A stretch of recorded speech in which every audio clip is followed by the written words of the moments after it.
Hola, hola, hola. Hola, ¿ahora? ¿Sí? Este también. ¿Ahora? Bueno, pues buenas tardes a todos y a todas y bienvenidos a una actividad más de la Asociación Cultural Dana con motivo de su aniversario que estamos celebrando entre amigos, como siempre. Y bueno, para no dilatarme mucho más, me gustaría presentar a las personas que forman parte de nuestra mesa de hoy para tratar una temática que para nosotros, para nuestra asociación, es muy importante y que venimos combatiendo desde nuestros inicios allá por el año 2002, cuando nacimos. Es el tema de la sensibilización contra los prejuicios, contra el racismo, la xenofobia, la intolerancia, contra todos aquellos obstáculos que impiden la verdadera convivencia intercultural en la ciudad de Alicante, que es, pues, digamos, lo que tratamos de modestamente hacer desde nuestra entidad. Me gustaría presentar, en la mesa está con nosotros Julia Angulo, que es una buena amiga nuestra, además concejala de Acción Social, de Participación Ciudadana y de Vivienda. Muy buenas tardes, Julia, y muchas gracias por tu presencia. Sabemos de la apretada agenda siempre que nuestros representantes políticos tienen y agradecemos mucho su presencia con nosotros hoy. También agradecemos la presencia de Paz Castelló, que es también buena amiga nuestra, de nuestra asociación desde hace muchos años. Nos conocimos cuando ella trabajaba en las relaciones públicas del Hércules Club de Fútbol. Desde entonces ha ido del infinito hasta más allá. Ella es escritora, actualmente es también la responsable del gabinete de alcaldía del Ayuntamiento de San Vicente y una persona también muy conocida en el ámbito nuestro cultural y muy respetada además y muy querida por muchísima gente. Muchas gracias, Paz, por tu presencia. También tenemos con nosotros a Román Pinedo, también gran amigo nuestro. Amigo porque nos ha dado muchas subvenciones. No, Román, no, ni mucho menos. Román es responsable, es el jefe de servicio de la Concejalía de Coordinación de Proyectos. Él es el alma mater del Plan Integral de la Zona Norte y de otros muchísimos proyectos que se desarrollan en Alicante desde la Concejalía de Coordinación de Proyectos. Persona a la cual queremos un montón porque gracias a él pues nos ha ayudado mucho a definir tanto él como su equipo técnico, al cual tenemos mucho cariño. Pues Mercedes, Silvia Ramírez, Manolo Palomar, que ahora está en Cultura, siempre nos han ayudado mucho pues, a construir de verdad los proyectos que fueran verdaderamente eficientes para la sociedad, que es el objetivo fundamental que tenemos. Gracias, Román, por tu presencia, muy amable. Tenemos con nosotros también a Guillermo Van Stenberge, también muy amigo personal y profesor que fue mío también cuando estudió el máster de Políticas Públicas Migratorias, porque no se lo tomó en serio y metió mucho la pata también. Y gracias a este señor ha sido director general de Migración en la Consellería hace ya algunos años. Él fue, nos lo explicará, él fue el creador de los planes de ciudadanía y de inmigración de la Comunidad Valenciana, nos lo explicará con mucho detalle.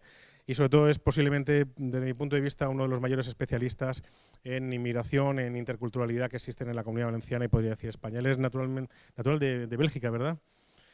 Y Guillermo, muy agradecido de tu presencia y esperemos que nos ilustres con tus comentarios hoy. Y tenemos también con nosotros a un muy buen amigo nuestro, Antonio Herd. Él es miembro fundador de EMIDI y actualmente también eres presidente director de Confin, la Confederación de Asociaciones Afrodescendientes. Trabajamos codo con codo desde hace muchísimos años. Él es de origen colombiano y bueno, también profesionalmente, bueno, exiliado, ¿no? Antonio, exiliado por motivos sindicales.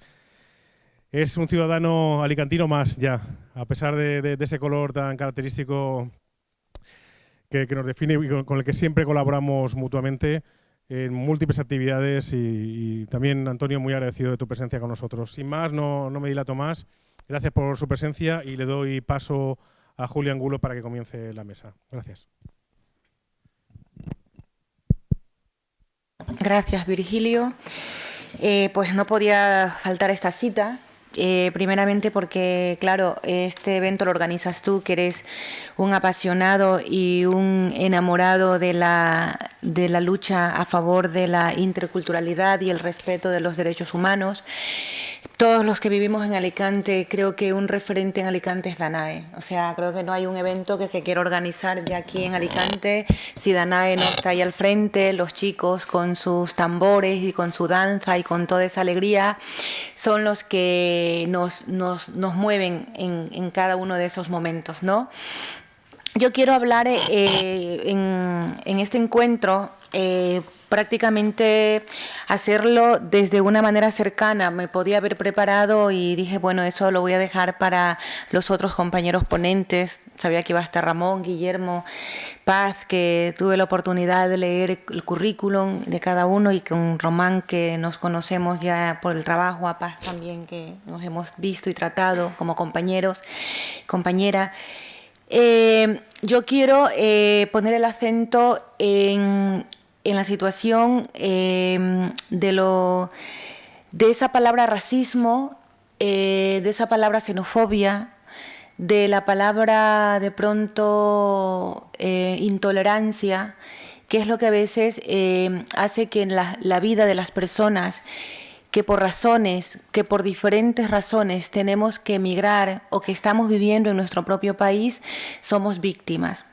Estaba mirando las estadísticas del Ministerio del Interior y por un lado te da una especie de tranquilidad, porque descubres que sí, que se reducen en España, hablo de España, que se reducen las víctimas por racismo y xenofobia en España. Estuve mirando la relación 2014, 2015, 2016, pero sigue siendo alto.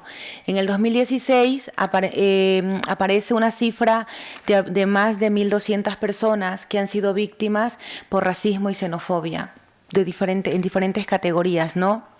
Esto es preocupante. También he estado escuchando y he estado haciendo seguimiento por la situación que viene dándose, para ninguno de nosotros es extraño porque lo estamos viviendo como que fuera propia, la situación que se está dando en Cataluña, y que es que esta situación se suma a lo que sucedió meses antes con el atentado que hubo en Cataluña. Según varios estudios, nos damos cuenta de que está proliferando nuevamente lo que es el racismo o la intolerancia, porque yo creo que simplemente es un tema de intolerancia, porque vemos al otro diferente. En vez de pensar, esta persona es diferente, pero va a enriquecer con su diferencia a mi cultura, eso nos mete miedo. Yo creo que lo que nos pasa a las personas es que le tenemos miedo a lo diferente. Eso es lo que ahí creo que está el kit del asunto. Entonces, también estaba estudiando y leyendo a un especialista en esta materia, que él nos dice que hay 3 claves para terminar con esto, terminar con el racismo y la xenofobia, que él cree que son 3 claves fundamentales, las cuales yo comparto. La primera es la tolerancia, una palabra que a lo mejor la decimos muy a menudo, pero ya en la praxis es diferente, ¿no? La segunda es las leyes que vayan realmente enfocadas y a la aplicación contra el racismo. Y la tercera, que es muy importante, es la educación. Él habla de la educación formal y la educación familiar. A mí en algún momento me pasaron, ahora que estamos con el mundo del WhatsApp y todo, me pasaron un vídeo de un padre que le pregunta a su niño, oye, ¿has ido al cole? A un chiquillo, tendría 6 años, ¿qué tal? ¿Cómo eran tus compañeritos? ¿Negros, blancos, amarillos? Le dice, no, eran simplemente niños, eran niños. O sea, yo creo que ahí está la diferencia, que los padres tenemos que cumplir un rol muy importante con nuestros hijos, con nuestros sobrinos, con nuestros familiares, porque cuando empezamos a educar realmente en el tema, vamos notando que todo va cambiando.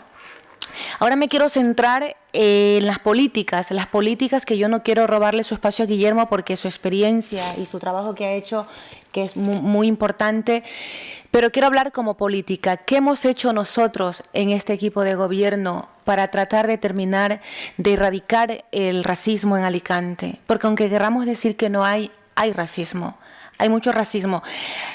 Mi paso por la Concejalía de Participación Ciudadana de Servicios Sociales y de Cooperación me ha permitido para darme cuenta que hay un racismo que a lo mejor hacia el migrante está más tolerado. Pero yo noté un racismo muy, muy profundizado hacia la etnia gitana. Es un racismo de miedo, que yo creo que se produce por el miedo, y también hay racismo de ellos así a nosotros, en este caso me incluyo del otro lado, porque ellos nos meten a todos en el mismo saco. Román, tú también lo has vivido, porque estamos trabajando en la zona norte, y consideran que simplemente para nosotros, para la institución, para la consellería, para los técnicos, para los políticos, o sea, hablo en general de los que estamos administrando la cosa pública y la gestión pública, como que somos simplemente, ellos son instrumentos para hacer para hacer un proyecto y sacar adelante alguna iniciativa. Y se sufre mucho, se sufre mucho. Entonces tú dices, ¿qué haces para terminar con esto? ¿Qué haces para terminar con esta situación simplemente de intolerancia? Y en cuanto a los migrantes, también existe de parte nuestra esa situación. Al formar nuestros guetos, al ubicarnos en guetos, que es que yo felicito que esté aquí Confín, porque Confín es una de las entidades, EMIDI es una de las entidades que ha luchado para terminar con esta situación, estamos también nosotros propiciando el racismo. A los que están aquí presentes, yo les tengo que decir que tenemos que luchar, que tenemos que abrirnos espacios. Yo también lo he vivido en el interno de la institución. No tengo, gracias a Dios, y hoy que me despedí de mis compañeras y compañeras de las concejalías, de las técnicas con las que he trabajado, nunca he tenido un gesto en ese sentido de ninguna de las trabajadoras de las concejalías que me tocó trabajar. Siempre me vieron como Julia, y ese era el miedo que yo llevaba. Cuando yo asumí las competencias, me acuerdo que ya tuvimos el acto y al día siguiente nos dieron a nosotros las competencias. Cuando pisé la Concejalía de Participación Ciudadana, me acuerdo que fue la primera concejalía que visité, que temblaba internamente. Llegué aparentemente muy segura, pero iba con mucho miedo, ¿no? Y me encontré con una persona que era la jefa de departamento, Mari Carmen Baldó, que nunca dejaré de recordarla con mucho respeto, que me dijo, tú tranquila, que aquí estamos para ayudarte, porque aquí todos los que llegan tienen que aprender. No porque tú seas migrante, es que estás nueva, esto lo vas a aprender. Y fue así. Luego también recuerdo anécdotas buenas, porque lo decían en el sentido de broma, pero creo que Antonio, que está aquí, lo puede eso corroborar, que es una de las gratificaciones que creo que como Julia me llevo, como en este caso como concejala, que ya no formo parte del equipo de gobierno, que en algún momento me dice un compañero, Román le conoce, todos le conocen, no tengo problema en decirlo, José Luis Berenguer, en son de broma me dice, oye Julia, en mi vida, de lo cual que estoy trabajando en el Ayuntamiento de Alicante, he visto tanto negro pasar y por aquí entrar por las oficinas como dueños y señores de su casa. Y nos hemos reído, y Antonio sabe que esa situación se presentó. Porque teníamos miedo hasta de ir a las instituciones, teníamos miedo de ir a hablar, y ese ayuntamiento es nuestro. Y la gente se empoderó de esta institución, y eso es lo bueno. Ese es parte del cambio que nosotros hemos generado. Para terminar, que no me quiero ir alargando, se está trabajando desde la Concejalía de Participación mucho en ese proceso de integración, de interculturalidad. También sé que desde la Concejalía de Migración se están aplicando programas y están llevando adelante programas para terminar contra el racismo y la xenofobia, pero es que el ayuntamiento, el equipo de gobierno en pleno, aprobó en marzo una declaración institucional contra el racismo, que era en base al decenio afro, que como todos sabéis, en base a la declaración de Urban, que fue en el 2001, luego desde el 2015 al 2024 se declara el decenio afrodescendiente. Casualmente, hace 2 meses o menos de 2 meses, Confín organizó un primer festival en esa línea, empezando a promover qué es esa declaración del decenio afrodescendiente, donde las instituciones a nivel nacional, internacional, nacional, entidades locales, ONGs y todos los organismos que están trabajando en esta línea, tenemos que empezar a aplicar aplicar y llevar a la realidad y aterrizar estas políticas de estos acuerdos que se han firmado en Urban. La declaración de Urban es muy interesante. La declaración de Urban nos habla de todo tipo de racismo, de todo el daño que se hace con esta lacra del racismo y la xenofobia. Últimamente se está haciendo hincapié en base a esa declaración de Urban sobre lo que está pasando con los refugiados. Y ahí siempre yo digo, entre refugiado y migrante hay una línea muy fina, porque mientras estamos hablando de los refugiados que vienen huyendo de las guerras, del odio, de la muerte, también tenemos a los migrantes que entran o que pierden su vida desde en Melilla, por Melilla, por Ceuta. Cada vez que a mí me preguntan, casualmente la semana pasada me entrevistaron para un programa de la Unión Europea y me preguntaban que cómo me sentía como migrante. Y yo le decía que como migrante sudamericana me sentía privilegiada. Privilegiada porque he venido en un avión, me he comprado un billete, he venido en un avión, he llegado a una casa, he llegado a un sitio y no tengo capacidad de compararme con los hermanos y hermanas, porque así me gusta llamarlos, migrantes, que llegan pasando todo tipo de peligros y que se dejan la vida en las fronteras. Y por eso mismo yo considero que si estas personas llegan a este continente, llegan a cada uno de estos países de Europa, llegan a esta ciudad de Alicante, que simplemente lo mejor que podemos hacer es abrirles los brazos.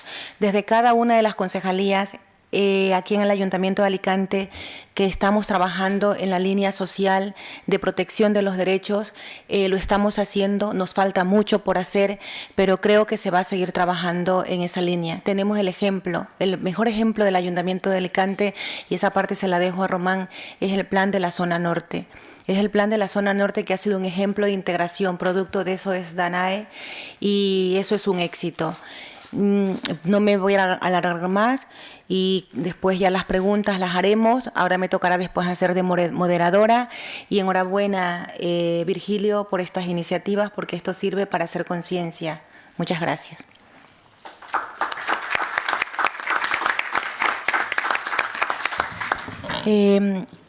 Ahora, ¿quién interviene? ¿Román? Vale. Pasamos la palabra a Román.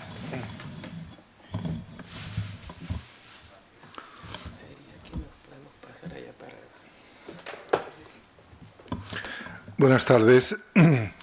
Un placer estar esta tarde con ustedes. Gracias, Virgilio. Gracias a Danae.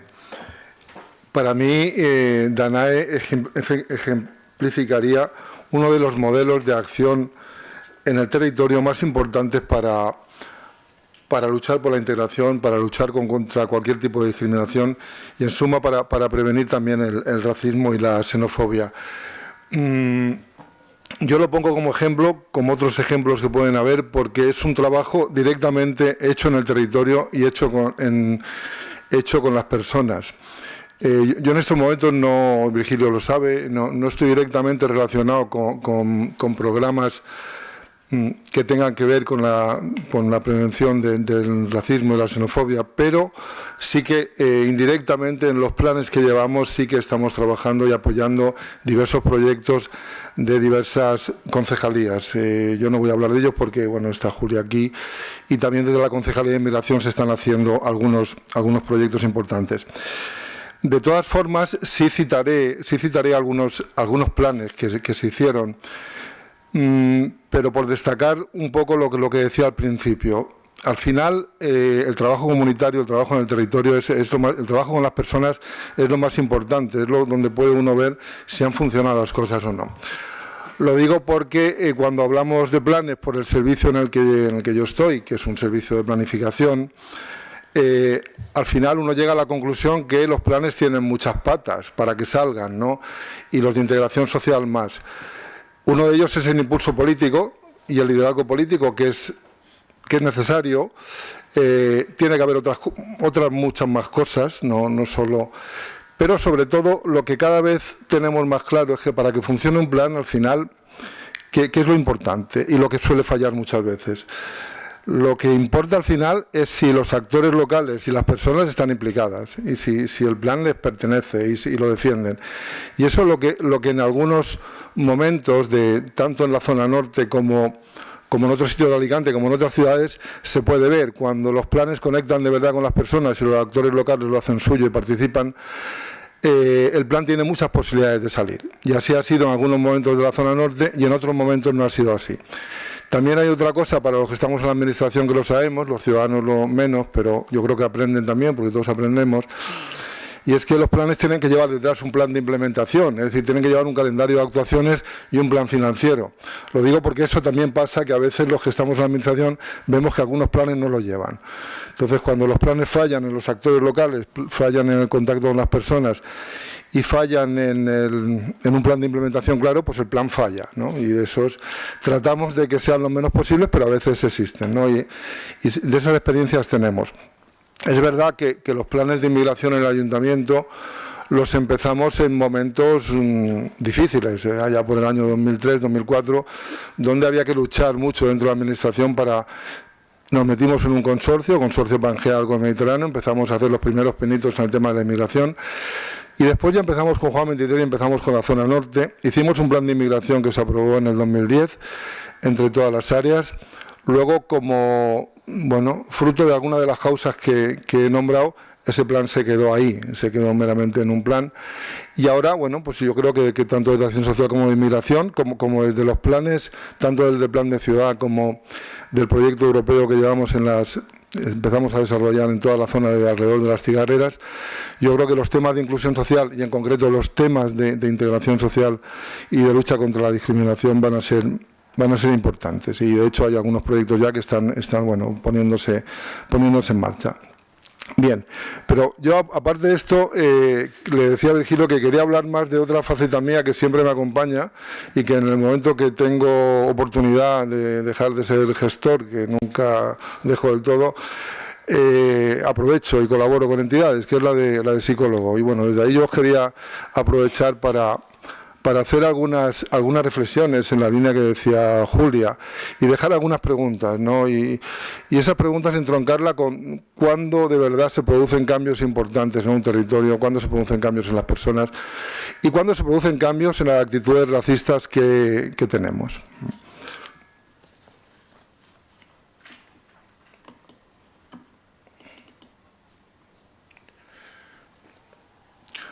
Simplemente decir que a la hora de abordar un problema lo podemos abordar desde varios lados, como estoy diciendo. Uno serían los planteamientos globales de distintos organismos internacionales que evidentemente educan y crean normativa y están ahí. Y en el tema del racismo y la xenofobia son muy importantes, todos los movimientos y organismos internacionales que están luchando contra esto. Luego, todas las propuestas que se pueden hacer a nivel de los servicios públicos, un poco los proyectos que nombraba Julia, lo que estaba yo nombrando ahora, y otros muchos que se siguen haciendo, a veces un poco deslavazadamente. Luego otro nivel, que es un nivel muy importante, que está conectado a veces y tiene que estar conectado con los servicios públicos para recibir el apoyo, tiene que recibirlo, que es el nivel comunitario, el trabajo comunitario de DANAI y de otras entidades que están peleando en el día a día y están cambiando en el día a día actitudes y logrando una integración social. Y luego un nivel que yo me gustaría meterme con él, porque a mí siempre me ha llamado mucho la atención cuando uno piensa en estas cosas del racismo o piensa en otro tipo de lacras que tenemos y qué nos pasa a los seres humanos, qué es esto, qué significa en nosotros, ¿no? Esto. Y os pondré un ejemplo de una persona con la que yo en algún momento he colaborado, que está trabajando en los barrios de alrededor de París y lleva un movimiento, una red importante de ayuda a familias inmigrantes, y os quería contar alguna cosa.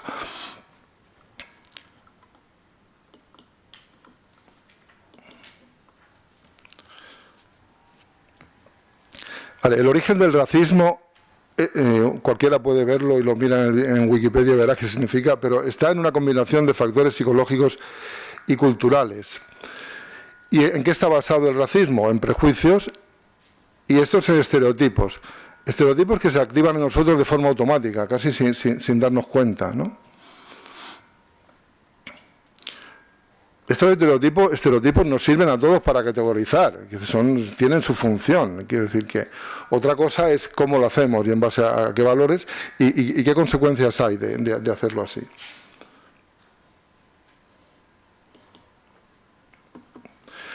Porque los estereotipos, aunque nos sirvan para funcionar a veces, ¿qué es lo que hacen los estereotipos de esto? Los que viven en 1000 viviendas son no sé qué, los que pertenecen a esta cultura son no sé cuánto, o tienen estas características. Esto que nos funciona, a veces sin darnos cuenta, ¿qué es lo que hacen? Simplificar entornos muy complejos. El ser humano es muy complejo y la realidad de muchas personas interactuando juntas es compleja. Por lo que se hace con esto es simplificarlo. Ya está. Es que pertenece a esta cultura, o es que vive en ese barrio, o es que es de tal nacionalidad, ¿no? O de tal... Vale. Entonces, lo que hacen estos estereotipos es procesar información acerca de otros, procesar creencias, roles sociales, características personales y reacciones emocionales hacia quienes pertenecen a un grupo determinado. Esto de las reacciones emocionales yo lo voy a poner como ejemplo. Además, como está de moda la inteligencia emocional y hablar de las emociones. Porque las emociones son importantes, sí, pero si uno no es consciente de ellas te hace hacer muchas cosas, ¿no? Cuando hay conflictos sociales, a veces las emociones, es lo que decimos cuando vemos conflictos ahora, como los que están pasando en el mundo y están pasando en el Estado, y dices, bueno, ¿qué pasa? ¿Por qué hay tanta reacción emocional? Bueno, la reacción emocional no surge de la nada, surgen de determinados pensamientos, estereotipos, etcétera. Y al final son reacciones que uno no son automáticas, uno no controla. ¿Por qué digo esto? Porque yo creo que todos alguna vez, y por lo que decía Julio también, cuando hemos pensado en el racismo, y yo leyendo las estadísticas y los que están en el tema del racismo lo saben, los que están, y es que racismo manifiesto hay muy poco. Quiere decir, tú vas a Estados Unidos o Europa y dices, ¿quién es racista? Pues no es racista nadie, el 95% no son racistas, ni los que votan a Le Pen, quiero decir, es racista, no. Pero esto se contradice con un racismo latente y con las actitudes racistas y con los actos racistas que diariamente existen en nuestra sociedad, ¿no? Y qué ejemplos hay muchos, ¿no? Y todos sabéis muchos. Y esto se da por esto que decimos del racismo latente, porque hay estereotipos y prejuicios que funcionan. Y funcionan no solamente nosotros, sino que a veces funcionan más en grupo todavía. Cuando estamos en grupo funcionan más, porque lo que se hace es diferenciar unos grupos de otros. En vez de una fuerza, lo que se hace es diferenciar, ¿no? Y también en esto influye el miedo, ¿no? Influye el miedo que decía Julia, que a mí es importante lo del miedo, porque el miedo es la única forma que hay, o por lo menos las últimas terapias psicológicas lo que dicen es que el miedo lo que hay que hacer con él es atravesarlo, es reconocerlo y atravesarlo. Y cuando lo atraviesas, el miedo empieza a desaparecer. Pues con el racismo yo os invito un poco a hacer lo mismo, ¿no? Es decir, bueno, ¿y qué es? ¿Cómo operan cada uno de nosotros?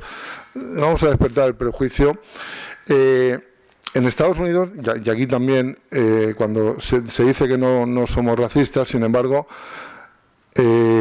existen datos y estudios que se han hecho. Ahí hacen muchos estudios, aquí también, pero allí más, ¿no? Y dicen, bueno, no somos racistas, pero se hace un estudio donde se decía a los padres si llevarían a sus hijos a un colegio donde la mitad fueran de color y ellos decían que la mitad sí, pero cuando decías fueran más de la mitad, decían que no, más de la mitad ya no los llevarían al colegio. Y eso también pasa aquí, ¿no? Una cosa es lo que digamos y otra cosa es luego, bueno, ¿qué hacemos, ¿no? ¿Qué hacemos y si mantenemos determinadas actitudes que tenemos clavadas ahí por los estereotipos y prejuicios que nos han ido metiendo? Los niños, como no tienen tanto prejuicio de estereotipos, tienen muy poquitos, pues en los niños, como decía Julia, no pasa igual, a no ser que tú los eduques para que pase. Pero en los mayores sí, porque ya entran otro tipo de miedos y estereotipos y prejuicios que funcionan. Con lo cual, contra lo que hay que luchar es contra el racismo latente, ¿no? Evidentemente contra el manifiesto, a quien lo manifieste, pero contra el latente, ¿para qué hacerlo manifiesto? Y para qué, bueno, y para qué. Luchar, ¿qué quiere decir? Luchar quiere decir atravesarlo, y quiere decir ponerlo en juego, y quiere decir debatirlo y conflictuarlo. Yo digo lo de conflictuarlo porque el conflicto se puede ver de muchas formas. El conflicto es distinto al enfrentamiento, no es lo mismo tener diferencias y tener un conflicto que tener un enfrentamiento. Y el conflicto es la base de la vida. Si no hubiera conflicto y diferencias, vivimos en base a las diferencias que tenemos. Y esto es algo importante. El conflicto, lo que hay que hacer es atravesarlo. ¿Y cómo se atraviesa? Pues trabajando, dialogando, reflexionándolo, poniéndolo en juego, viendo a ver qué sientes. Todo lo que hacemos o lo que hacen las personas al final que viven en una comunidad intercultural, ¿no? Y al final, no sé, Virgilio me podría dar muchos ejemplos. Cuando ha habido conflictos, ¿cómo se trabaja? Pues se trabaja trabajándolo, hablando, dialogando, viendo dónde están las bases de los conflictos. Al final, todos somos personas y las emociones las tenemos todos, ¿no? Esta frase es de...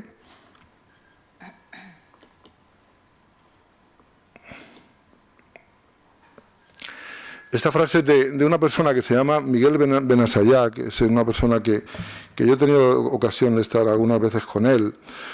Yo recomiendo que busquéis en Google una red que se llama Malgré tout, a pesar de todo en francés.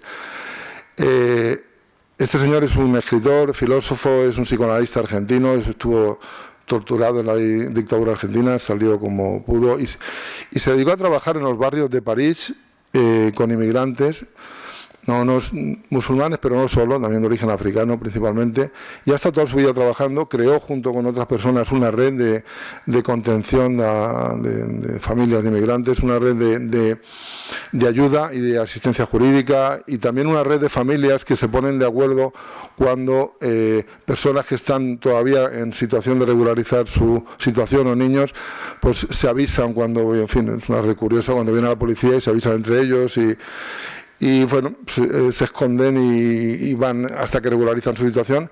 Y este señor, que es un psicoanalista argentino, trabaja toda su vida en estas cosas, y a mí me llama la atención, ¿no? Porque, bueno, pues, especialmente él vivió en sus carnes lo que era, bueno, pues la discriminación y el vivir marginado durante tiempo y se dedicó a esto y precisamente, bueno, podía haber vivido de otra forma, pero se ha dedicado a vivir en estos barrios y a montar esta red, que es una red interesante, ¿no? Y si los que habéis oído hablar de los barrios de París, es duro el tema, ¿no? No es...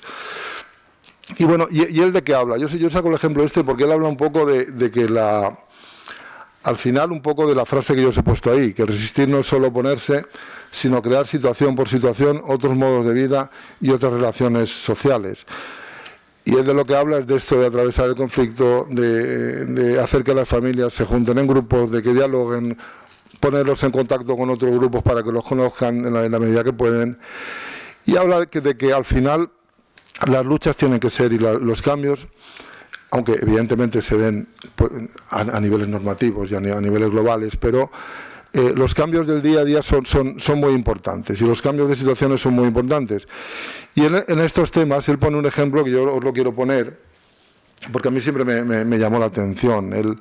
Es un tema polémico, yo no lo saco para polemizar, sino porque él lo pone.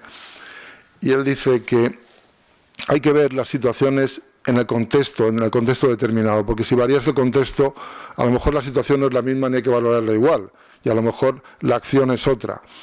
Es decir, él habla, por ejemplo, de las niñas, de la historia del velo de las musulmanas, de alguna niña de los barrios de alrededor de París, y dice que cuidado, porque tanto los nacionalistas de Le Pen como personas humanistas laicas de izquierda estaban en contra del velo.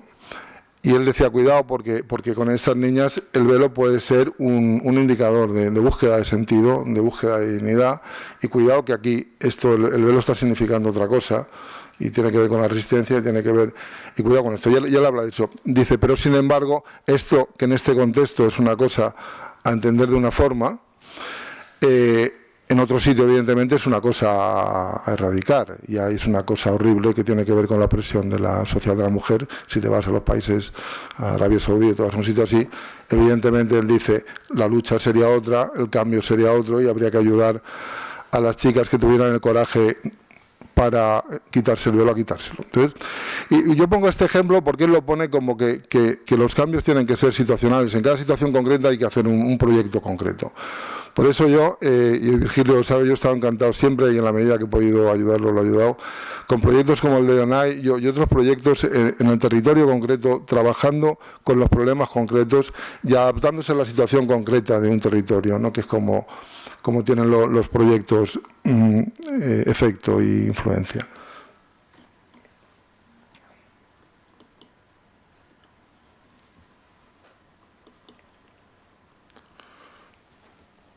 Bueno, un poco decía, un poco resumiendo también, que las acciones a nivel comunitario, aparte de las de la Administración, son estas que estamos diciendo: facilitar el contacto entre grupos de diferentes culturas, apoyar el proceso de integración de personas inmigrantes a través de mediadores culturales, vecinales, planes de acogida. Algunas de esas cosas se están haciendo. Yo creo que hay que hacerlas más y hay que poner más esfuerzos y más medios y más coordinación en hacerlas, pero se están haciendo. Aprovechar y celebrar la diversidad cultural, entendiéndola como una riqueza entre barrios. Yo quiero recordar que en Alicante se hizo, si no recuerdo mal, 8 años el encuentro de Diversalacán. Yo creo que fue un encuentro interesante. En algún año no solamente era un encuentro donde se conocía la cultura y el folclore de cada país y se hacían actos lúdicos y festivos, sino que en algunos años se intentó hacer debates y se hicieron algunos estatutos de un consejo que luego salió y se intentó hacer algo más, pero ya de por sí los encuentros creo que fueron muy interesantes. Luego, bueno, un año desaparecieron, como pasa a veces en la administración, que hay cosas que desaparecen. Yo creo que hay que... Bueno, no sé si con el mismo formato, pero habría que recuperar algunas cosas de ese tipo, quizás con más sentido, quizás un poco, porque creo que Alicante sí que tendría, yo me acuerdo que lo hablábamos, Vigilio y yo, tendría que aprovechar la oportunidad y convertir algo que a veces desde algún sitio se ve como dificultad, aprovecharlo y verlo como una oportunidad para Alicante y como una riqueza, ¿no? Y creo que está ahí, la diversidad de culturas que tiene Alicante en estos momentos es algo muy importante. Entonces yo creo que ahí hay que trabajar más. Bueno, constitución de redes de ayuda mutua de experiencia, que son los barrios en la zona norte y en otro barrio de Alicante se ve, pero en la zona norte se ve cómo se constituyen redes de ayuda. Yo eso lo he visto en Colonia Requena, lo he visto en Juan 23, y cómo los vecinos entre ellos constituyen redes de ayuda, y creo que hay que apoyar estas redes. Y bueno, pues el contacto entre los grupos, como decía, no es suficiente. Hay que apoyarlos desde otros lados, hay que apoyarlos desde combatir actitudes racistas, y hay que apoyarlos desde lo que decíamos, de cuando hay organizaciones que quieren hacer estos cambios. Yo creo que hay que ponerse con ellas y sentarse y apoyarlas.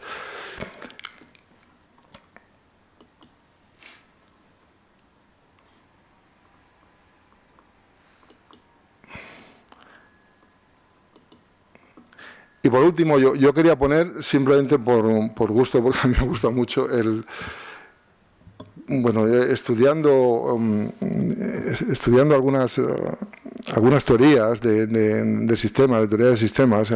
Esto era algo que a mí siempre me llamó la atención, que es la filosofía Ubuntu de Sudáfrica, que algunos ya la conoceréis, pero yo os la pongo porque es una filosofía distinta a la nuestra, ¿no? Y uno es porque los otros son, y entonces ven la humanidad como un todo. No es una filosofía individualista, es todo lo contrario.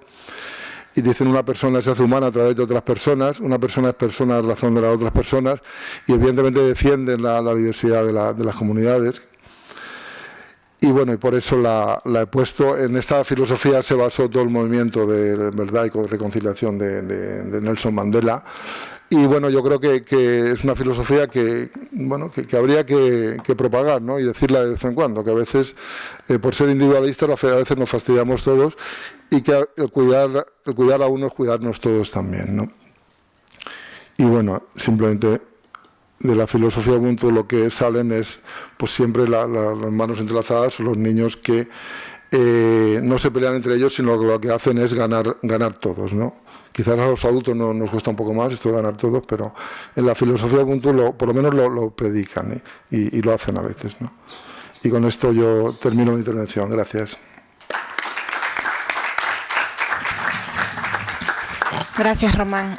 Paz. Buenas noches, gracias a todos por venir, gracias Virgilio por pensar en mí y felicidades por estos 15 años de la asociación. Cuando Virgilio, se oye bien, ¿no? Sí. Cuando Virgilio me dijo, Paz, ¿quieres participar en una mesa de debate que va sobre el tema del racismo, la xenofobia? Primero le dije que sí, así muy, porque claro, me lo dice Virgilio, lo que diga Virgilio yo le digo que sí siempre. Y luego pensé, la primera pregunta que me tengo que hacer es, ¿yo soy racista? La verdad es que es algo que está ahí y dices, bueno, uno cree que es de determinada manera, pero nunca me la había hecho esa pregunta mirándome al espejo y decir, Paz, ¿tú eres racista? Me he dedicado durante 2 o 3 semanas desde que hablamos él y yo a preguntarle a la gente de mi entorno, ¿tú eres racista? Claro, primero te miran con cara de, ¿qué me estás preguntando? Por supuesto que no. Es como que la pregunta ya ofende en sí misma, ¿no? Lo estás preguntando y es, ¿por qué me dices esto? Es algo negativo. Estás preguntando si tienes algún prejuicio sobre otras personas simplemente porque no pertenecen a tu raza o no, a tu país o a tu color. Y muchas de las personas a las que yo pregunté, la respuesta era curiosa porque me decían, yo no soy racista, pero, acompañaba en el pero alguna razón. Pero en este país donde no hay trabajo para todos deberían ser primero los españoles, por ejemplo. Pues ahora con tanto problema de terrorismo no deberíamos dejar entrar a los moros, por ejemplo. O sea, cuando alguien te contesta yo no soy racista, pero estás delante de una persona que es racista. Y eso, por desgracia, ocurre más de lo que nos gustaría. A mí, por lo menos, con esta experiencia de poder preguntar a la gente de mi entorno, me he sorprendido dándome cuenta de que la mayoría ponía ese pero a la respuesta. Todos nos ponemos la etiqueta, o por lo menos queremos no ser racista, a excepción de los extremistas que ya sabemos que hacen bandera del racismo, ¿no? Pero bueno, en los casos que no son tan evidentes, en las personas de andar por casa, nuestros vecinos, nuestros amigos, los compañeros del trabajo, y muchos de ellos hacen la experiencia, preguntar a la gente si es racista, a ver qué os contesta. Cuando nos encontramos con ese pero, estamos con un problema. Dicen los números, que a mí no me gustan nada los números, pero bueno, a veces reflejan un poquito una realidad, que el 80% de las personas contestarían con ese pero. Es decir, que el 80% somos racistas. Eso no quiere decir que no tengamos una convivencia cordial con personas que son... porque el racismo se basa en que hay una diferenciación entre nosotros y ellos.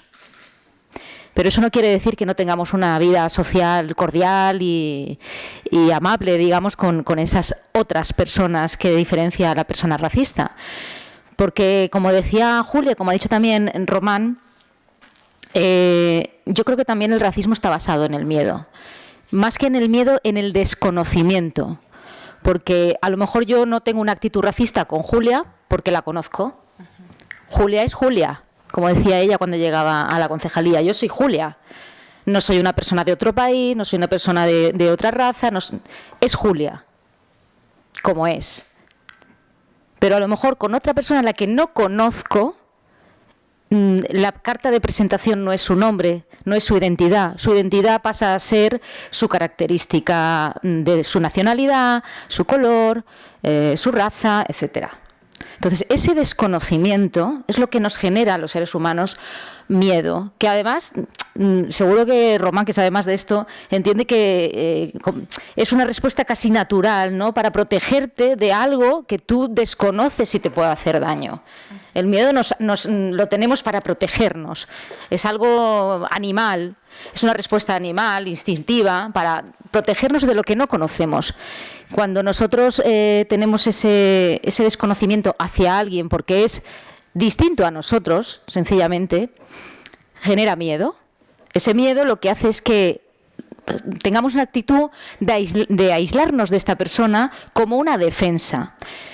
Y eso lo que trae consigo son una serie de prejuicios. Pensar que determinadas personas son de determinada forma simplemente porque no son como nosotros. Y por eso, volviendo un poco a las 3 razones que argumentaba Julia de cómo luchar contra estas actitudes, me ha llamado la atención que de las 3, no sé si el orden era importante o no, pero yo siempre pongo como primera razón y como primera causa para luchar y primera solución la educación. Porque la educación, si el problema del racismo es de desconocimiento, la educación fomenta el conocimiento de las personas en este caso, el conocimiento de las diferencias que no son amenazantes, sino que son enriquecedoras. Yo, por ejemplo, que me dedico a esto de las letras, me llama mucho la atención que al final me escribe gente. Yo escribo en castellano, me pasa más en Hispanoamérica, por el idioma, lógicamente, ¿no? Pero hay otras personas que hablan también castellano y pertenecen a otros países de Europa y también me escriben. Y me llama la atención cómo al final estamos hechos de lo mismo. A nivel emocional estamos hechos de lo mismo. Las personas somos iguales emocionalmente aquí, en Canadá, en África, en Grecia, en Italia, que vengo ahora de hacer un viaje, y al final hablamos ese idioma de los sentimientos. Lo demás es un envoltorio, lo demás son circunstancias, lo demás son políticas, son particularidades históricas y geográficas y políticas que nos ha tocado vivir a cada uno de nosotros. Pero cuando alguien lee un texto a través de la literatura, llegas a alguien con ese mismo sentimiento, yo no le pregunto si es negro, si es blanco, si es chino, si habla español, bueno, entiendo que habla español porque lo ha leído, pero bueno, si me lee desde un país determinado, desde otro país determinado, ni cuáles son sus circunstancias. Al final, el lenguaje de la emoción y del sentimiento es el que une a los seres humanos. Y es curioso porque ahí no hay racismo. En la literatura no hay racismo. ¿Qué quiere decir esto? Que la emoción nos une como seres humanos y no nos diferencia. El sentimiento a través de la literatura. Yo también me he hecho otra pregunta y he intentado un poco indagar sobre ella, y es: si no nacemos racistas, si todos nacemos libres de esa diferenciación entre nosotros y ellos, ¿cuándo nos volvemos racistas? ¿En qué momento el ser humano empieza a hacer ese clic en su cabeza y a tener esos prejuicios? Dicen los estudios que la frontera, y Román me corregirá si me equivoco, está alrededor de los 5 años. Y es curioso cómo marca el entorno social, cómo marca, volvemos al mismo punto de partida, la educación, el hecho de que antes de un momento determinado estamos como vírgenes de determinados prejuicios y después estamos ya contaminados. Cuando se habla de racismo, se habla normalmente, lo ha explicado también Román, de prejuicio implícito. El prejuicio implícito es ese que nosotros no reconocemos, pero que tenemos dentro. Es subconsciente. Nosotros, cuando hacemos esa pregunta de ¿tú eres racista? Te dicen no. Pero ¿seguro que no eres racista? No, pero seguro que has determinado algún momento alguna actitud racista. ¿Vale? Eso es un prejuicio implícito. Eso está estudiado y además se aplica a cualquier tipo de prejuicio, no solo el racista. Incluso se ha llegado a explicar la campaña de por qué ha ganado Trump con los prejuicios implícitos. No es que haya ganado él, es que no han votado a una mujer. Eso sería un prejuicio implícito contra las mujeres, ¿no? Claro, ya si unimos los prejuicios, no solamente porque una persona es de una determinada raza, sino que además es una mujer o además es de una determinada orientación sexual, y ya las cosas pues se complican un poco más. Pero los prejuicios implícitos son muy curiosos porque nosotros no sabemos que los tenemos, pero están dentro de nosotros. Son como una especie de parásitos que se van alimentando de nuestra razón y de nuestro sentimiento y generan una respuesta hacia los demás. Se han hecho estudios donde se colocan imágenes de determinadas personas, distintas condiciones, razas, edades, y la persona que lo está observando, lo más rápido posible, tiene que adjudicar una palabra o positiva o negativa hacia esa imagen que ve. Y la gente que no se reconoce previamente como racista ha parecido que tiene ese tipo de prejuicios implícitos. Por eso es tan importante la educación. Hay ahora una tendencia en determinadas comunidades educativas de lo que se llaman las escuelas multiculturales. Bueno, Danae es un poco también un ejemplo de multiculturalidad, no me sale la palabra. Claro, cuando se lleva la educación, cuando eso se aplica en los colegios, todavía es un poco pronto para saber si eso dará resultado. Si los niños que ahora se están educando en esos colegios, que tienen esa variedad como parte de su rutina, de su día a día, de su normalidad, si cuando sean adultos eso se va a traducir en ese conocimiento del otro a través del ser humano y no a través de otras características. Y si eso tendrá como resultado ciudadanos que no tengan esos prejuicios implícitos de los que yo hablaba. En el mundo del fútbol, Virgilio y yo nos conocimos en el mundo del fútbol, como él ha explicado. Yo estuve trabajando en un club de fútbol, en el Hércules. Cuando yo escribí una novela dedicada al fútbol, entre otras cosas, quería tratar el tema del racismo. Y me encontré, investigando y documentándome para la novela, me encontré con un caso de un jugador en los años 80. Es una historia real, muy curiosa y muy dura, porque este jugador, que se llamaba Justin Fasanu, era negro y era gay. Es decir, que lo tenía todo en el fútbol. Para no salir bien parado, de hecho, terminó suicidándose, porque fue el primer jugador de fútbol profesional, y creo que hasta la fecha el único, 1980 y poco, 2017, que declaró su homosexualidad públicamente, y además siendo un jugador negro. Es decir, que este ejemplo no sirvió para que se cortaran determinadas actitudes racistas en el mundo del deporte, por ejemplo. Y no sirvió tampoco en el ámbito de la homofobia, por desgracia. Pero en el caso de Justin Fasanu se daban las dos circunstancias. Y para terminar, yo simplemente diría que al ser humano vivimos en la época de que nos encanta etiquetar. Lo de los hashtags lo hemos llevado ya a un extremo que creo que se nos está yendo de las manos. Pero al final lo del racismo no deja de ser una forma de etiquetar a las personas sin una consideración como ser humano, que es lo que debería ser, sino por otras consideraciones externas y circunstanciales. Y que, vuelvo al inicio, creo que la clave está en el conocimiento para evitar el miedo y evitar los prejuicios implícitos. Y que cuando nos miremos al espejo y nosotros mismos nos preguntemos: ¿yo soy racista?, podamos decir que no lo somos, pero con hechos, no solamente con palabras, que no tengamos actitudes racistas porque nos mueva el miedo. Como decía Román, el miedo hay que atravesarlo y al final es un cobarde. Muchas gracias.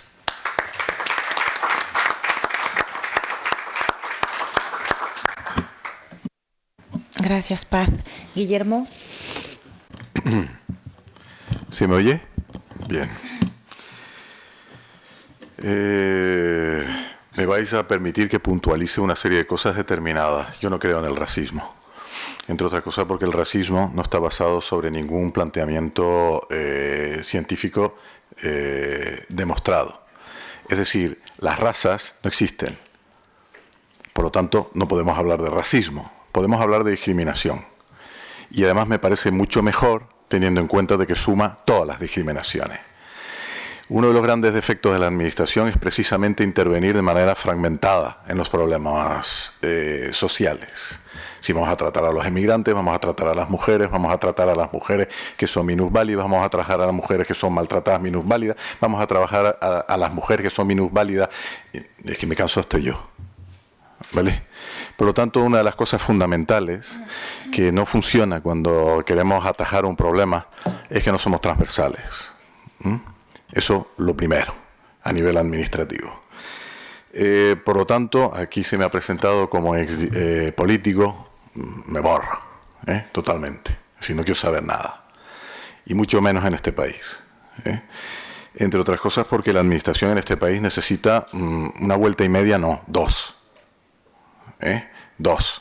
A izquierdas, a derechas, arriba y abajo. Me da absolutamente igual. Lo digo porque, sin creer en la palabra racismo, ¿cuántos años hace que existen los planes de integración en Francia, en Alemania, en Bélgica, en Holanda, en Inglaterra? Que, por cierto, ya que se ha utilizado un término multiculturalidad, quiero ir en contra de ello porque es excluyente, es un término excluyente, en el sentido de que, ya que somos multiculturales, ¿entiendes?, tenemos todos derecho a existir. Eso básicamente es cierto, pero no es real, ¿eh? Por lo tanto, los dos países que han defendido el multiculturalismo a rajatabla, que son los ingleses y que son los alemanes, han tenido que salir a la palestra y decir, mire, lo sentimos mucho, nuestro sistema ha fracasado. Detrás de ellos han tenido que salir los franceses después de 60 años, 70 años, 80 años, con los argelinos casi 100, a punto de cumplir los 100. Han tenido que salir también y decir, lo sentimos mucho, es decir, el truco de la república no funciona. Es decir, ahora mismo en Europa no hay plan de integración, porque es que ha fracasado el multiculturalismo, ha fracasado la inserción, que es lo que defendían los franceses, y el interculturalismo, que queda muy bonito, es una palabra fantástica. Durante los 5 años que fui asesor, era curiosísimo ver a los políticos hablar de interculturalidad, pero es que no había uno que dijera lo mismo. Por lo tanto, también está vacío de contenido, por estar excesivamente lleno de contenido. Es decir, ahora mismo en el mundo no hay un solo plan de integración que esté funcionando. Por lo tanto, ya tenemos dos cosas claras. No tenemos un plan y además el racismo es discriminación. Se ha planteado aquí si la discriminación es inherente al ser humano. Evidentemente. Y os pongo un caso. Antropológicamente, remontémonos a la prehistoria. Usted está en medio del campo y ve un punto acercarse a usted. ¿Qué es lo primero que va a pensar? Es amigo. Lo quiero. ¿Verdad que no? Por lo tanto, es atávico. Por lo tanto, lo primero que tenemos que hacer es una diagnosis. Saber exactamente por qué el ser humano, ¿entiendes?, tiende a discriminar. Porque lo hace de manera positiva y lo hace de manera negativa. Por lo tanto, establecer un buen diagnóstico. Si no hay transversalidad y no hay diagnóstico, apaga y vámonos. Estaremos como los ciegos, con todo el respeto, tocando, pero sin saber el todo. Por lo tanto, ahora mismo vivimos dentro de un marco administrativo en el que la administración es completamente pasiva, pues no sabe qué hacer. Os lo digo, ya no digo España. Es decir, Francia no sabe qué hacer, puesto que ha fracasado. Alemania no sabe qué hacer, porque ha fracasado. Y de hecho, un buen indicativo de todo esto es que está subiendo los grupos, se organizan solos, es decir, los inmigrantes se organizan solos, aquí se ha dicho, se crean los graves errores que cometimos en la administración valenciana, por ejemplo, que es un error típico, es, por ejemplo, contactar con los emigrantes por nacionalidades. Eso fue un error terrible. Primero porque era confirmar su procedencia, que eso sí es una realidad. Y evidentemente si yo confirmo su procedencia, lo que es el conjunto de la sociedad española, puesto que los estoy tratando de manera específica, no va a tener nada que ver con ellos. Si yo estoy buscando vivienda para inmigrantes, si estoy buscando solución de salud para inmigrantes, eso se puede hacer al principio de la llegada, y rápidamente superar este tipo de cosas y empezar a integrar esas acciones en las acciones sociales que son generalistas. Pero claro, hay un problema. ¿Dónde están los técnicos para hacer eso? Aquí hay una persona que es, un valedor increíble, pero lucha más solo, ¿entiendes?, que el jabato. Los que se acuerden del jabato. Pues a efectos prácticos se puede resolver.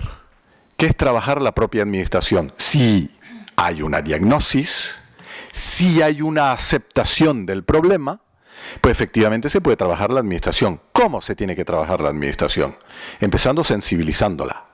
Es decir, no que la administración empiece a sensibilizar a los emigrantes y a la sociedad de acogida, que no la sensibiliza porque forma parte de ella, por lo tanto hay un nuevo problema. Es decir, en la diagnosis tenemos que admitir que a efectos prácticos es el choque de dos ignorancias. Los emigrantes que llegan y no saben cómo integrarse, y la sociedad de acogida que tampoco sabe cómo acoger. Pero se forma a los emigrantes, pero no se forma a los que tienen que aceptar a los emigrantes. Por lo tanto, ¿qué pasó en Francia? Se formaron a los emigrantes, a los senegaleses, se formaron a los marroquíes. La segunda generación, o la generación y media, se integró muchísimo mejor que la segunda. Y empezaron a tener que buscar simbólicas que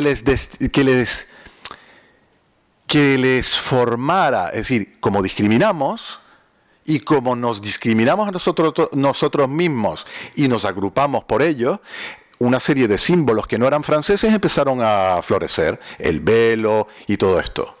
Además, completamente vacío de contenido, porque los que empezaron a dotarse de estos símbolos eran la mezcla perfecta entre un francés fracasado y un marroquí sin hacer.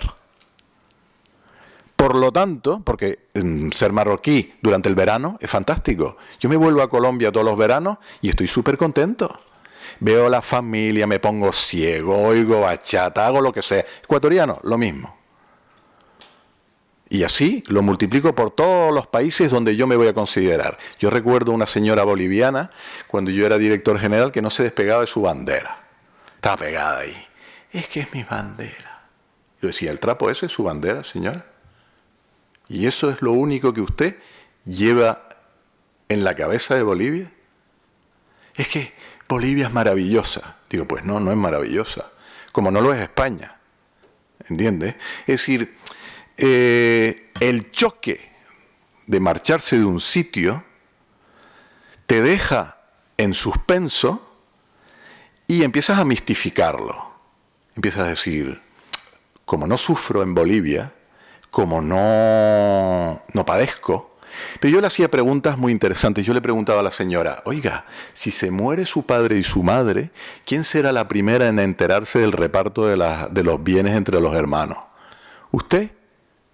Y se me quedó mirando. Coño, no. Serán mis hermanos los primeros. Por lo tanto, usted llegará detrás en el reparto. Y verá que usted, cuando vuelva a Bolivia, alguna persona le llamará española. Ah, tú eres española. Qué cosa más rara. Mi mujer es cubana. La primera vez que fui a Cuba, me llamó poderosamente la atención de que no cogiera el teléfono a saludar a la familia. Y yo decía, soy huérfano desde los 21 años y yo creo que los lazos familiares al menos es algo primitivo que nos acerca. Y no cogía el teléfono. Y su padre, muchacha, ¿qué es el tío? ¿Qué es el primo? No quiero hablar. Hasta que un día dio la casualidad que estábamos los dos solos y evidentemente no iba a coger yo el teléfono. Entonces se lo pasé y dice, mira, es un fulano que quiere hablar contigo, conmigo no será, que yo soy belga. Y entonces cogió el teléfono y era el primo y el peor de todos, el que se burla. Ese primo que tenemos todos, ¿entiendes? Y que te saca la mala sangre nada más abrir la boca, pues ese le tocó. Y le oigo, ¿cómo? ¿Cómo dices? ¿Qué tontería estás diciendo? No, eso no es cierto. Yo no hablo así. Y yo decía, ya está pagando el enorme precio de ser mestizo. Que es otra cosa. Por lo tanto, es una suma de ignorancia. En un lado tenemos a los españoles que no tienen ni idea de cómo aceptar a los emigrantes y tampoco nadie se les está enseñando y simplemente se les está diciendo, ustedes son culpables de no entender a los emigrantes. Y además de tener reacciones rarísimas. Y decir, es que me quitan el trabajo. Es que es verdad. Pero explíquele por qué. ¿Quién ha ido a explicar a los españoles, entiendes, qué vale un emigrante? ¿Quién ha invertido un solo euro en la administración valenciana para coger a los españoles y enseñarles ruso? Como algo realmente suyo. Hay un montón de rusos aquí y además hay trabajo en el puerto de Valencia para cualquier ser humano que sepa ruso en estos momentos, venga de donde venga. Por lo tanto, tenemos, y me han dicho ya que me he alargado mucho, un choque de ignorancia, necesitamos aceptación. Recuerdo que el Erasmus, por ejemplo, es un fracaso. Es decir, todos los belgas se juntan con los belgas, todos los españoles se juntan con los españoles. Si tendemos a tener y a vivir el miedo, sin que nos apoyen, no nos va a salir. Si no nos enseñan, no nos va a salir. Y entonces termino diciendo una cosa, que vivimos en una sociedad lenta, eso sí, administración incluida, lenta, eso sí que es nuestra responsabilidad. Lo que no nos interesa, el cerebro nos une en un paradigma fantástico. Somos vagos, todos. Cualquier problema que tengamos, lo dejamos para luego. Eso nos une. Por lo tanto, algo fundamental que tenemos que empezar a construir es la transversalidad y sobre todo un paradigma que construye, y aquí se ha dicho muy bien, que construye el paradigma sobre lo que nos asemeja. Pongo un último ejemplo sobre eso. Cuando fui profesor de este señor, las mediadoras interculturales, yo les hice una pregunta. Yo les dije, lamentando mucho que fueran todas mujeres, porque había solo un hombre en todas ellas. Yo le pregunté, ¿os casaríais conmigo? Y se quedaron todas perplejos.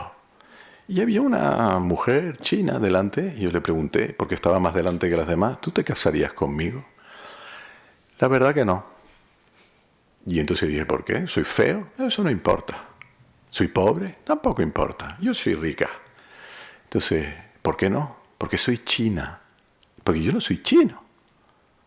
Por lo tanto, todos agrupamos, todos discriminamos, y lo que debemos de empezar es aceptar que quizás separamos a las personas, conseguir que la gente nos separemos, puesto que lo vamos a hacer, al menos única y exclusivamente en individuos, en personas. Me puede gustar una persona, y siempre ponderar, y sobre todo que nos enseñen algo que se ha dicho aquí fundamental, que es educación emotiva, para que comprendamos que en un momento dado podemos rechazar a una persona, por lo que sea, pero que dentro de 1 año o 2 años, esa persona igual es válida.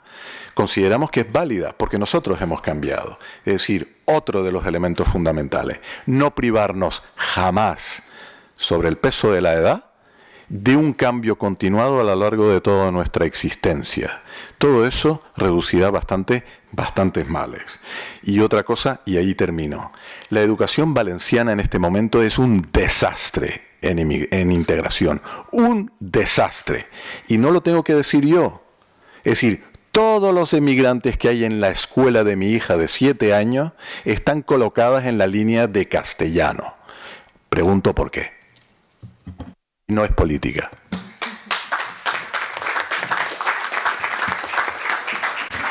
Gracias, Guillermo. Antonio, Virgilio, ¿hasta qué hora se tiene?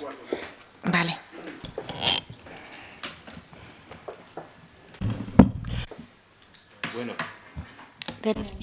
Bueno, yo voy a utilizar estos 10 minutos, los he depositado en este papelito, pero antes quiero decir una frase que utilizó el anterior secretario general de la ONU, y lo voy a leer textualmente. La discriminación de que son objeto los afrodescendientes es perniciosa. A menudo están atrapados en la pobreza, en gran verdad causa la intolerancia, y encima se utiliza la pobreza de pretexto para excluirlos y todavía más. Yo estoy de acuerdo un poco con Guillermo, porque también creo que el racismo no está científicamente estudiado y con una respuesta real, ¿no? Y además que la xenofobia y el racismo, voy a hablar de esas dos frases que son también creadas por el mismo capital, por las mismas personas, que quieren destruir y quieren descomponer y quieren mantener alejado a las personas. Yo soy víctima de las dos cosas, o sea que no tengo que investigar mucho. La xenofobia por ser inmigrante y el racismo por ser afrodescendiente. Voy a hablar de la cuestión de los avances y de que han tenido 2 países, y luego me centraré en la parte de España y concretamente en Alicante. Me llamó mucho la atención cuando empezamos nosotros con este proceso de afrodescendientes, que nos enteramos el 25 de julio que aquí habían aprobado una declaración institucional. El 30 de marzo, bueno, nos llamó la atención porque nos enteramos varios meses después. Y empezamos a estudiar un poco. Encuentro que Ecuador ha avanzado inmensamente en su política progresista. Y ha sido desde el 2009, empezaron a trabajar, inclusive existe una declaración del presidente Correa en la cual da unos espacios y luego vuelve a trabajar en un decreto después de la puesta en marcha del decenio. ¿Y por qué este decenio? En 1965 se declara la resolución contra el racismo, la xenofobia, la discriminación y otras cosas más. Y 50 años después, en el 2013, dice la misma organización, la misma entidad que está representada en 193 países, que no ha pasado nada, que la discriminación sigue, que la exclusión sigue. Y entonces se ponen de acuerdo y vamos a dar 10 años más para que trabajemos esa parte de la inclusión. Ecuador ha avanzado en ello, tiene ahora ministros y tuvo también cónsules afrodescendientes por fuera representando a su país. Colombia ha avanzado mucho en este espacio porque tiene ahorita un proyecto de ley en reconocimiento de los afrodescendientes y también se está haciendo un trabajo potente para ese reconocimiento. Llama mucho la atención, ubicándonos ya en España. España en el 2009 tenía alrededor de 700 afrodescendientes. 700.000, perdón. Pero crecieron de una manera supremamente rápida porque en 1998 solamente habían 77.000. Ahora en el 2017, después que hemos consultado a las asociaciones que trabajan en estos proyectos de buscar unas estadísticas, hay más de 2 millones. Pero seguimos siendo invisibles. Seguimos siendo invisibles. Aquí, trasladándome ya a Alicante, a nivel nacional no tenemos una ley que proteja o que dé un espacio. Hablaban de la situación de la etnia gitana. La etnia gitana está reconocida como etnia y por ende en muchas comunidades también tienen unos espacios específicos. Y ese reconocimiento logra también de tener unas estadísticas de cuántas personas tenemos en esas condiciones. Nosotros iniciamos a trabajar un proyecto para vincular y le llamamos festival. El primer festival afrodescendiente del Mediterráneo. Porque dijimos, habemos muchos afrodescendientes. Porque muchas personas luego me comentaron que afrodescendiente se relaciona con personas de piel oscura. Pero no, los afrodescendientes también hay personas de piel muy clara, de ojos azules, y son afrodescendientes porque vienen de ese espacio. Nos han puesto también en contradicción con los originarios. Los afrodescendientes de Latinoamérica y el Caribe tenemos unas situaciones bastante complicadas de explicar. Nosotros venimos sufriendo el racismo, la discriminación en nuestros países de origen. Y llegamos a España y volvemos a recibir una discriminación también en el exterior.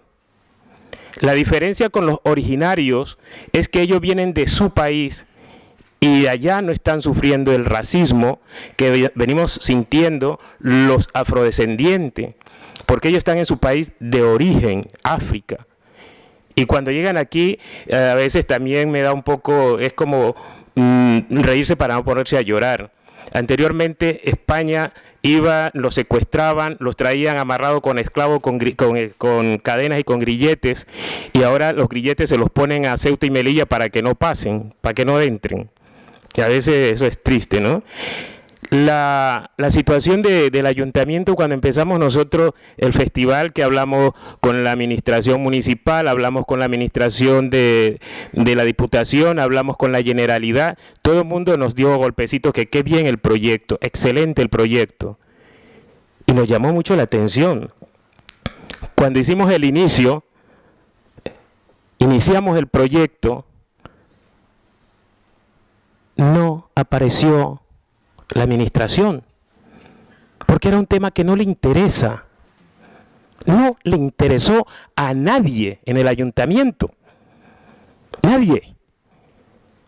Entonces, a veces decimos, pensamos y hacemos todo lo contrario. Yo soy de las personas que digo, ¿cuándo es que los políticos van a promover, que no sea en campaña política? El Partido Socialista en el 2011 promovió una ley para la inclusión de los afrodescendientes, el reconocimiento, pero se quedó ahí, se quedó en ese estudio. Entonces, no hay esa normativa que nos dé un reconocimiento. ¿Qué es lo que nosotros estamos diciendo? Yo en eso comparto mucho con Guillermo. Pero si no te has formado tú, ¿cómo me vas a formar a mí?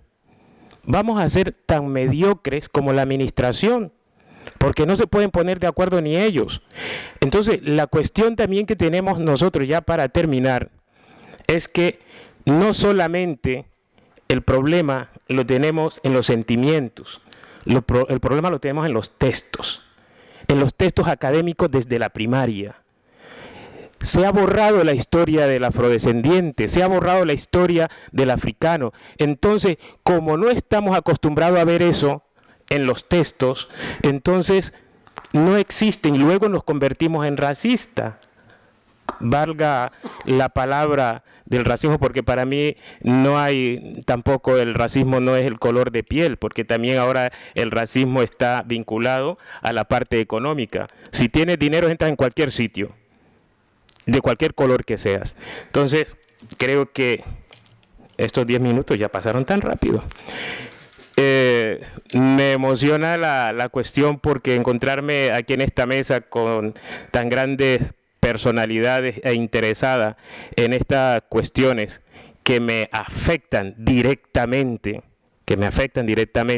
y no solo a mí, sino a miles de personas y casi 2 millones de personas aquí en España.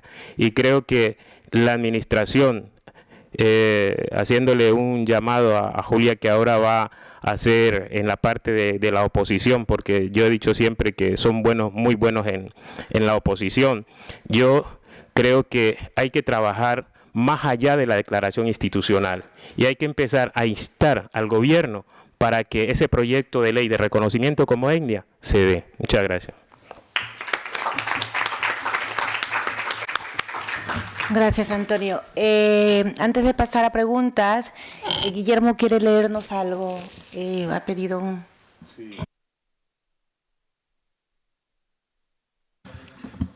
Si es que la humildad me asfixia. Esto hace 2 años escribí una cosa en el Facebook sobre la cultura. Es decir, puesto que en realidad uno de los elementos que no hemos nombrado es que todos defendemos nuestra cultura, como si fuera nuestra, como si la hubiéramos elegido. Pero resulta que no la hemos elegido.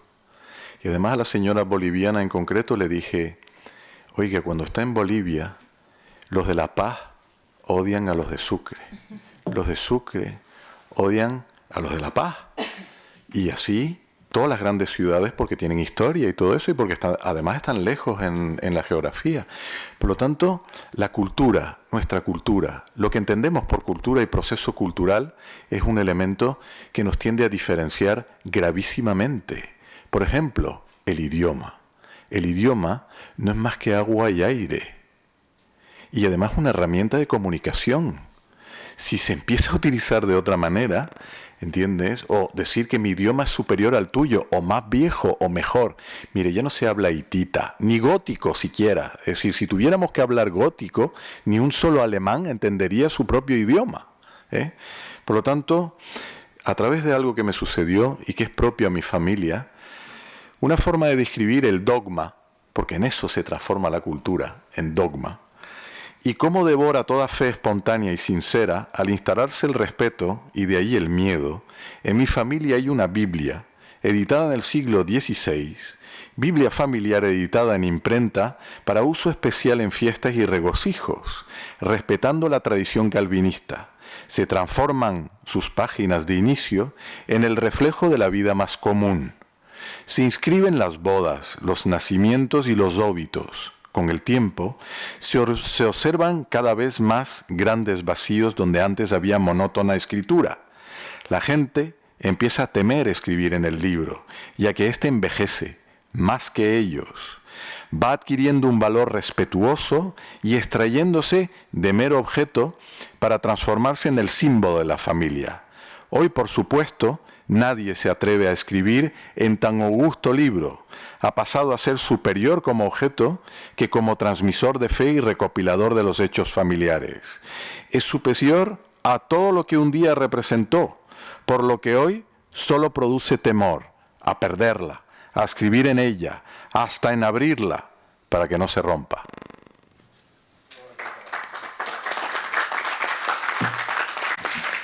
Bueno, yo creo que nos quedan pocos minutos. Turno de palabras, preguntas. Maribel, ¿alguien más para coger de una vez los turnos de palabras y ahí pueden decir a quién va dirigida de pronto también a preguntas? Y... ¿Alguien más? Yo. Y Virgilio, vale. Hola, sí, se escucha, ¿verdad? Sí. Bueno, más que pregunta es un comentario. Soy Maribel Hernández, soy presidenta de la asociación EMIDI. Y bueno, yo sé de que es un trabajo, lo he sufrido en carne propia, desde como extranjera que soy, porque hay muchos inmigrantes que son españoles, están en donde yo estoy, que son inmigrantes. Siempre cuando a veces una persona que es española me trata de un tema deporativo, me trata como inmigrante, le pregunto, ¿y de dónde eres? Me dice, de Murcia. Le digo, ¿tenemos algo en común? Dice, ¿cómo así? Digo, sí, los dos somos inmigrantes, lo único que yo soy extranjera y tú no. Y también desde el sector asociativo he podido sufrir también lo que cuesta hacer este tipo de actividad. Virgilio lo sabe y lo está viendo ahora. Uno de los ejemplos de que realmente existe racismo y existe xenofobia es este teatro. Yo venía un poquito, yo creía que tarde. Quería llamar a Antonio y decirle, Antonio, quiero estar adelante, porque quería tomarle fotos, quería grabar, y creía que iba a llegar tarde, creía que iba a estar lleno de personas que dicen, no soy racista, y querían demostrar con su presencia que no eran racistas, y creía que iba también a estar llena de muchas personas que estaban sufriendo, que han sufrido discriminación, para decirle a los ponentes que vi que algunos no eran españoles, decirle, lo que usted está diciendo no es así, que usted me va a hablar de discriminación si usted lo ha sufrido en carne propia, y decir realmente la vivencia. Y esto no ha pasado. Entonces, esto es un ejemplo de que sí realmente el tema se mantiene. Tal vez algunos dijeron xenofobia, racismo, lo mismo de siempre. Sí, lo mismo de siempre. Y vamos a tener que estar haciendo esto, lamentablemente, por muchísimo tiempo, porque sigue vigente el tema, porque si no este teatro estuviera lleno o sencillamente este tipo de actividad no existiera, porque el tema no viniera al tema. Darles las gracias, yo me siento privilegiada, le decía a mis compañeros, los importantes no son los que van a ser los ponentes, los importantes somos nosotros, que tenemos el privilegio de que estos 5 ponentes han sido para nosotros los que estamos aquí, y me he sentido de verdad privilegiada de poder escucharlos a cada uno de ustedes. Así que muchas gracias Virgilio por esta bonita actividad, y lamentablemente con la necesidad que que hay sobre el tema, no están presentes tantas personas, pedirles a las administraciones que por favor, cuando desde el sector asociativo de inmigrantes que estamos sufriendo discriminación y tenemos muy de cerca a personas, a niños que sí sufren discriminación y llegan a nosotros, presentamos un proyecto dirigido a los niños o a las personas que lo sufren, lo mismo para integrarlo, que nos tengan en cuenta, que nos escuchen, porque siempre después de cada propuesta hay un para qué. A veces sencillamente es una actividad cultural y atrás de esa actividad cultural hay un para qué se está haciendo. Se está haciendo tal vez en los niños en un colegio, pero para que vean realmente de que, por ejemplo, las personas negras son también parte de esta sociedad, porque, por ejemplo, no se ha dicho que aquí en Alicante da la impresión a cualquiera persona que llega que los negros que estamos aquí, pues sencillamente que somos turistas, porque no hay nadie, ningún conductor negro en Alicante, no hay ningún taxista negro. Llegas a un hotel, a una recepción y no vas a encontrar absolutamente ninguna persona negra de cara al público y da la impresión que todos los negros que están en Alicante sencillamente son turistas porque no hay nadie que los represente. Gracias por haber estado con nosotros y vernos compartido con nosotros tanto conocimiento que tienen. Realmente. Gracias. Muchas gracias. Gracias. En Alicante quizás no hay ese tipo de cosas, pero te puedo asegurar que a nivel personal se consiguió en España el primer conductor de camión, ¿entiendes?, negro, lo metí yo en el Cervef, ¿vale? Y se llama Samba, y es uno de mis mejores amigos, y se ha trabajado de manera sistemática, ¿entiendes? Pero fundamentalmente le puedes decir al murciano en concreto, o a la persona que te discrimine, mira, tenemos algo en común, somos mujeres. Es mejor que de dónde vienes. Y tengo nombre. Gracias, Guillermo. Virgilio. Bueno, yo quiero agradecer todas las opiniones de la mesa, porque obviamente si os hemos llamado para que participéis es porque nos interesaba mucho vuestra opinión.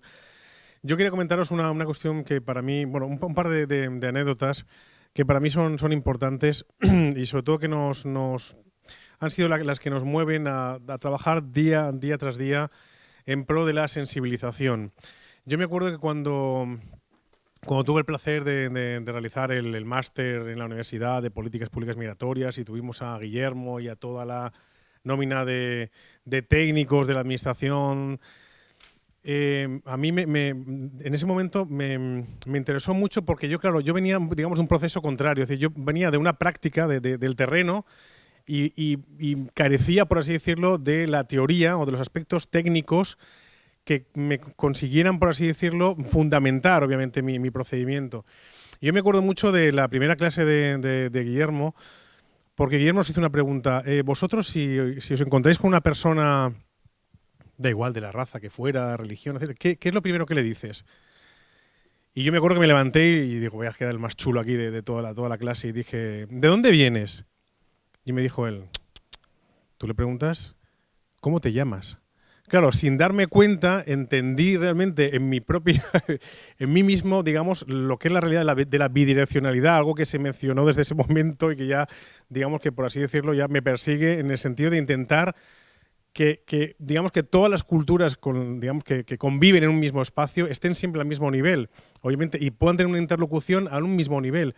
Y yo, sin haberme dado cuenta, empecé a discrecionar o a situarme en una jerarquía superior de la que le estaba hablando, realmente esa pregunta. Bueno, una anécdota, pero para deciros un poco que uno mismo también carece de esa formación. Me acuerdo que en su momento ya Guillermo y tantísima gente nos indicó que una de las claves principales estaba obviamente en la sociedad autóctona, la sociedad acogida, en formarla, o sobre todo en informarles de qué es lo que estaba pasando.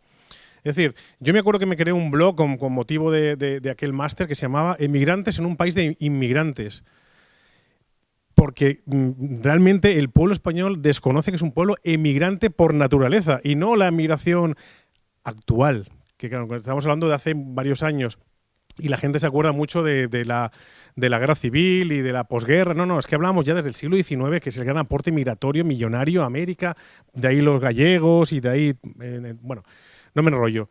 Entonces, claro, digamos, primero, un elemento es formar a la población autóctona y fundamentalmente formar sobre todo a la administración pública, que es la que tiene que realizar después esa labor de formación o de integración respecto a esa población inmigrante y la población autóctona.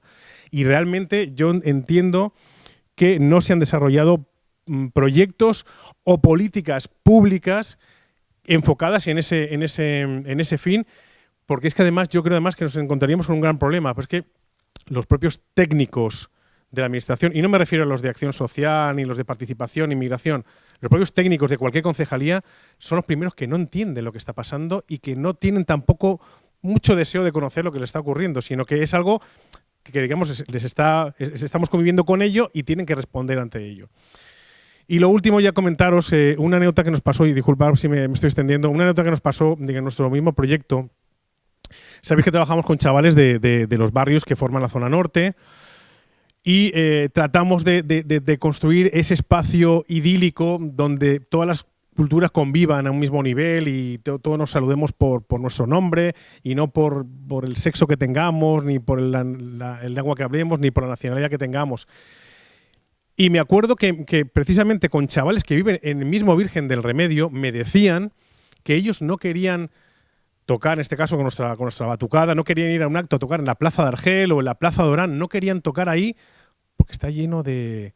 Bueno, no dicen de inmigrantes porque ellos mismos son, por así decirlo, nacidos en otras partes del mundo, pero no porque me molestan, no porque no me dejan tocar, no porque les es incómodo también participar en actividades de su propio barrio.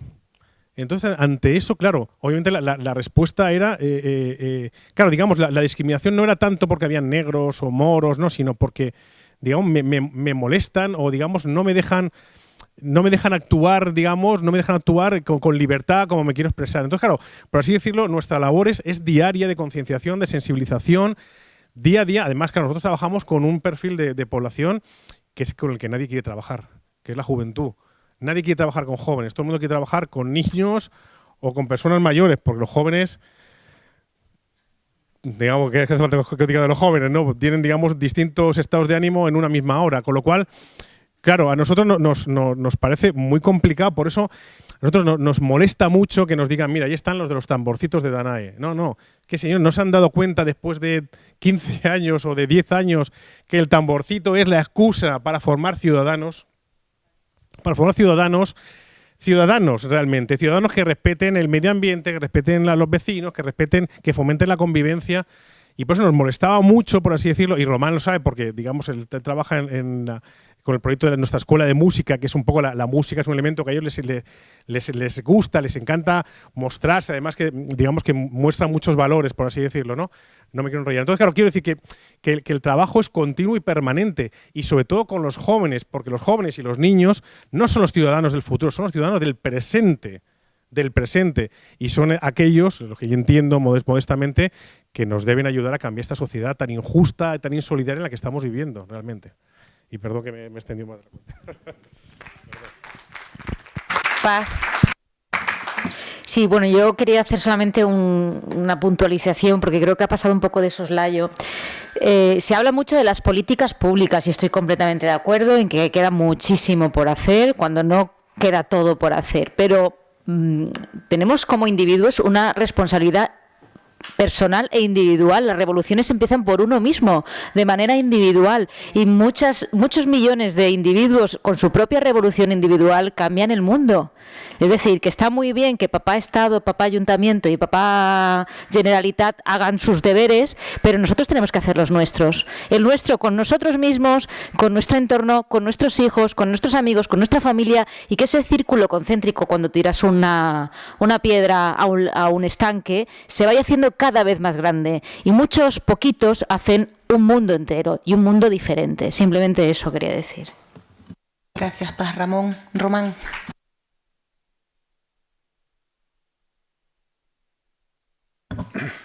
Incluso en estos momentos de la administración aquí sigo aprendiendo cosas y más de los ponentes que hay y estoy encantado. Hay dos cosas. Una, quiero hablar un momento de la zona norte, un momentín, pero no por hablar de la zona norte, sino por retomar algunas cosas que se han dicho aquí. Y otra cosa, yo tenía aquí una definición de un psicólogo estadounidense, se llama Albert Ellis, que decía que desde la psicología cognitiva decía que el racismo, como dice, no existe, es una construcción.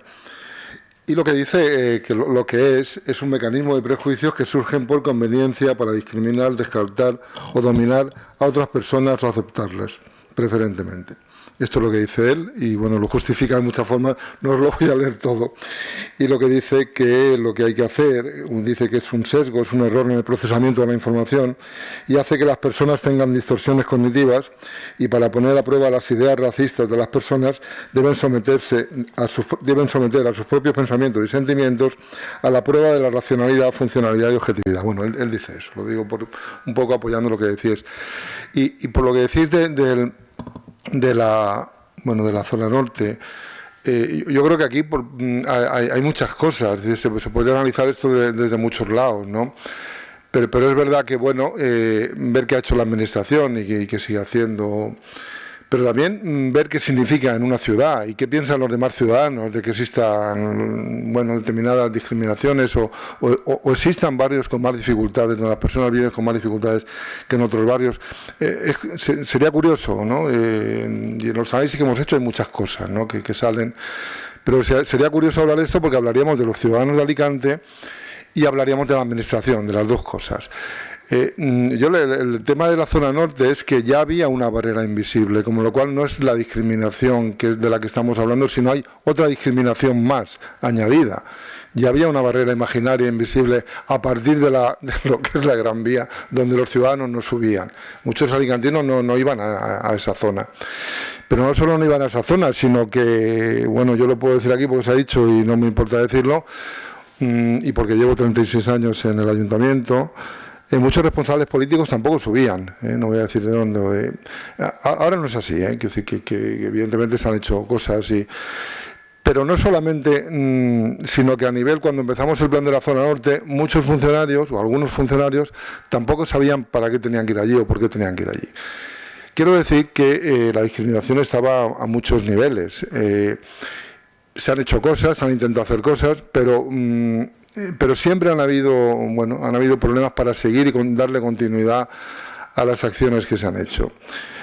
Y sigue sin tenerse claro por qué se actúa allí. Estas actuaciones en la zona norte se cuestionan de vez en cuando por ciudadanos y por responsables políticos y por funcionarios y por mucha gente. No es algo. También hay muchos que decimos que hay que seguir trabajando allí por la sencilla razón de que cuando empiezan a estudiar las vulnerabilidades sociales, las vulnerabilidades personales de las personas que viven en Alicante, te encuentras con que en esa zona y también en algunas otras zonas de Alicante existen personas que tienen más dificultades que otras para vivir a muchos niveles y para acceder a los servicios. Pero también es verdad, y eso lo he rescatado siempre, y yo creo que si desde la administración a veces pensaran las cosas, también las relaciones de proximidad de la zona norte, yo he tenido épocas en mi vida que siempre he estado allí, de alguna forma siempre me ha tenido un lazo con la zona norte, pero las relaciones de proximidad de la zona norte son estupendas. Las relaciones de proximidad son una de las ventajas y fortalezas que tienen los barrios de allí. Yo espero que no nos carguemos eso, que eso siga y que se potencie y sobre todo bueno, antes hablábamos de planes, Guillermo lo sabe, los planes fracasan por muchas cosas, ¿no? Pero sobre todo en algunos momentos ha habido mucha falta de voluntad, porque ha habido miedo también. Y yo creo que ha habido miedo. ¿Miedo por qué? Porque igual que la administración ha reaccionado cuando los vecinos y los ciudadanos han dicho ya hasta aquí, y eso es verdad, el plan de la zona norte nace de ahí, yo lo viví como funcionario, una cantidad de vecinos dijeron, oye, ya está bien, no vamos a pagar impuestos, y entonces empezó el plan de la zona norte. Pero, también había muchas asociaciones trabajando, también se crearon comisiones de trabajo donde las asociaciones decían y pedían toda una serie de cosas.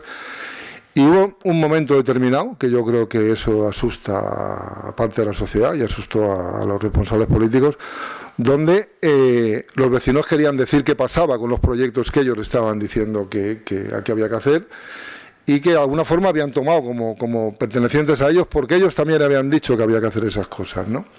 pero cuando la administración empieza a quitar recursos y se quitan de allí, bueno, de una forma, como parece que no, desaparecen las comisiones de participación y queda lo que es interesante que queda y que hay, y es los movimientos asociativos y grupos como el de Virgilio y otros que siguen trabajando, ¿no? Yo creo que la zona norte tiene muchos análisis, ¿eh?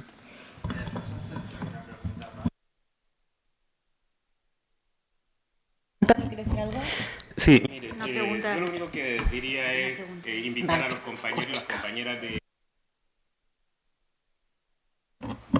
Virgilio, invitar que sigamos trabajando en eso. Nosotros estamos trabajando en la parte de la sensibilización. Lo más complicado que hemos encontrado es sensibilizarnos nosotros mismos. Es súper fuerte, súper duro reconocerlo, pero es una realidad, ¿no? Y estamos trabajando en esa parte y creo que no nos vamos a detener. Lo decía Maribel, es el apoyo que necesitamos también de la administración. Julia sigue en la administración, sigue desde la concejalía, tendrá que seguir escuchándonos y seguir apoyando todos los proyectos y propuestas que sigamos haciendo desde la parte del sector asociativo. La verdad es que se ha descuidado un poco el sector asociativo desde hace mucho tiempo y queremos es volvernos a reencontrar y a reiniciar ese proceso, esos trabajos que hablaba Ramón, ¿no? Y yo creo que cosas como esta hay que hacerlas. Que vengan 2 personas no es lo importante. Lo importante es que desde que empezó la tecnología a funcionar, que todo lo que se haya dicho aquí empiece a rodar por los medios y por las redes sociales, que la gente lo escuche. Y luego también vendrán. Muchas gracias. Gracias, Antonio. Jesús, pero cortísimo, ¿vale? Porque yo ya sé que el compañero tiene que cerrar. Es una pregunta que te acabo de hacer.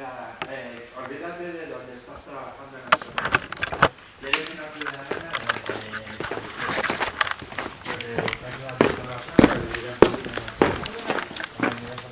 Bueno, te la hago igual. ¿Tú ves que en San Vicente hay la misma homofobia y racismo que tenemos aquí en Alicante? Hombre, te puedo hablar de una percepción subjetiva. Yo creo que tampoco hay una gran diferencia por 7 kilómetros de distancia, francamente. Me gustaría pensar que una frontera administrativa que separa un pueblo de una ciudad puede hacer esas diferencias, pero no. Tampoco creo que sea una localidad con grandes problemas, por lo menos no los hemos vivido directamente o no me ha llegado directamente. Eso no quiere decir que no ocurra, evidentemente. Vale. Bueno, sin más, muchísimas gracias a todos los presentes. Simplemente yo corroborar las palabras que ha dicho Maribel. Yo también pensaba encontrarme esta sala a tope. Está claro que seguimos siendo invisibilizados, está claro que es un tema que no interesa mucho, pero que eso no nos desanime, sino que casualmente nos lleve a encontrar la manera entre todas y todos, institución, asociaciones, personas a título personal, figuras como Paz, que maneja muchos contactos con mucha gente por su situación de escritora y de relacionadora pública, la prensa que está aquí presente, que yo sé que sacará algo sobre este evento, Virgilio con todo ese trabajo que está haciendo, con todas las representantes de entidades. Yo creo que tenemos que seguir trabajando sobre esto, que tenemos simplemente que convertir Alicante en una ciudad acogedora, en una ciudad solidaria, porque además Alicante lo es. Yo siempre digo, para mí, el ejemplo de comprobar que Alicante es una ciudad acogedora y solidaria fue cuando hubo el boom del tema, y no vi una actitud hipócrita, cuando hubo en el 2015 el boom de la llegada de los refugiados, que en la Concejalía de Cooperación no parábamos de recibir llamadas para decirnos que estaban dispuestos a dar sus viviendas, sus casas, para que las personas vinieran. Y también entendían que tenían que empezar a hacer un trabajo más cercano con los migrantes. Yo creo que las personas sí que tienen esa apertura, pero que sin embargo lo que tenemos que hacer es visibilizarnos más y profundizar más en el tema. Y obvio, desde la institución tenemos muchas tareas pendientes y son tareas que tenemos que empezar a cumplir. Muchas gracias a todos y a todos, y gracias, Virgilio.